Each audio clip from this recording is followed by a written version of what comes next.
Well, what we're really going for with the interface to PlayStation 3 is something that's powerful but simple to use. So this one, we think it's very clear what you're supposed to do to navigate it. If anyone's used the PSP before, they might be familiar with the cross-media bar, but this is a definitely expanded version of the cross-media bar. So we have this kind of user concept where you actually log in as a certain user. And right now I only have one user on the system, so I'm automatically logged in right now. Then there's the settings, and there's lots of different settings for this device. I'm not going to go into all the settings, but probably some of the key ones are display. Right now we're displaying 1080p on this monitor. We could also display 720p or 480p, or right now I'm hooked through HDMI. You can go through component or composite connections.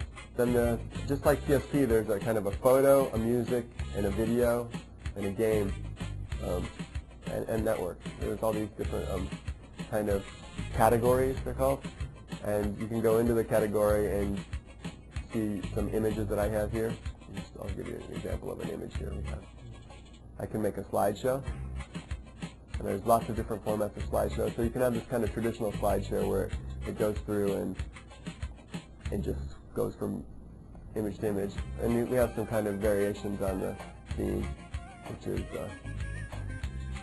this is kind of a unique one that we have. That is more like the idea is like you've laid all your photos out on the table and you just want to look at them. And you can see I can kind of just photos get stopped onto the table. You get this kind of 3D feeling of the photos. One of the settings that we have here is the music setting is I can import my CD onto the hard drive.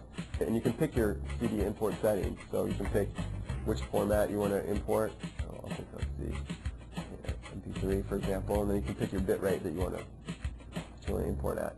So here I'm going to import the CD, and it's going to start, it'll just start spinning up the CD and reading it and then start importing the tracks. So here I'm playing the music. It's got a visualizer. You can cycle through. There's a few different kind of visualizers. I can break out of this, and then I can start my slideshow again. And so I can leave the music running while the slideshow's running. So already, just just from the menu system, you can get some photos on the screen and some music playing, and then just at a party, you can just do that much with it and already be up and running without really any complication. One of the most exciting areas, I think, is the video area. Actually, we talked a lot about the cell processor when we talked about the PS3, and this kind of shows the cell processor in action. Actually, all these different movies are being decompressed live, and you can see the different thumbnails actually all streaming the movie. And then the audio from whichever one is highlighted is the audio you hear. So right now on the video side, we support MPEG-1, MPEG-2, and the flavor of MPEG-4 that's kind of on the PSP already, the AVC codec that's on PSP. And then for music, we supported AAC and MP3 and A-Track. And then for photos, actually it's kind of hard to find a photo format that isn't supported. I tried. So it supports BMP, JPEG, GIF, let's see, it supports PPM, PNG, lots of different formats that people probably don't even know. So. And then we have a network. We have a browser.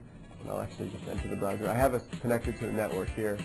And I can go over here and I can pick, let's see, I'll pick this one here. So I just changed websites.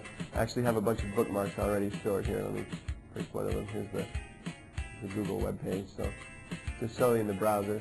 And if I zoom out, you can see these are the 3 different browsers I have open. And I can actually just switch to that one very quickly, and I can see just by clicking what all I have open and switch between them. Also, if I do pick, let's see, I'll pick that website, and then I can kind of expand and have it fill the screen.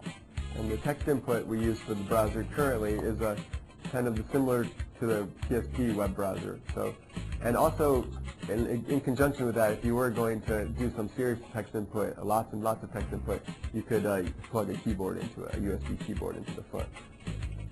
Then another thing that's kind of neat is we have this idea of a PlayStation Store that's built into the network choice. And then finally, we have a friends list kind of idea where you can have your friends that you can chat with.